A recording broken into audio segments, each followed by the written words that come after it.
Балалар арасында, жастар арасында Сіләмбек пен кім ғана күресті? Кәкеш қана күресті. Жастым екеуі? Жоқ, екеуі примерно жас екеуі. Жоқ, екеуі вестары бөлек қой енді.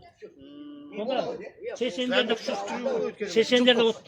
ұтқан кім Дінсіләм болды ғой, сол кезде сөйтіп айтып тұрды ғой. Сол кезде күресе ме сонда? Сол кезде Ақбазда күресті бұлар. Иә. Сол кезде бұлар ең балалар арасынан Кәкеш пен Сіләмбек ұтып алған бәрі. Ол кезде жастар Ақбазда күресті ма? Ақбазда күресті.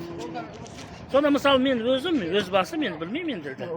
Мен өзім жарман чемпионы болып жүрген кезінде. Мен 6-шы класста олимпийский резервте барып күрестім.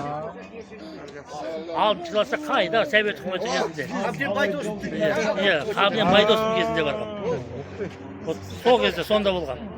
Содан мен өзім бар ғой, мен сенің атаңды өзіме пример қылып алатынмын. Атаң бар ғой, мен білмеймін сені, сен кішкентай болдың ғой, ұлдарды көп біле қоймайды. Иә, біз білмейміз. Көкбұқты өзені бар ғой, мен мысалы пример айтқанда жалпақтығы 6-7 метр болды, қазір ол түк жоқ қой сөз. Сода атаң бұлай шығып мал дейтін. Сонда бар ерік дейтін біз, атаңа ерік деп. Біреу спортқа жақын болса, балалар жақын жүреді ғой жанында. Сонда атаң бөлек болды да. Денесі бұлай болды, суда күшті мал дейтін. Айттып шығып, мал дейтін.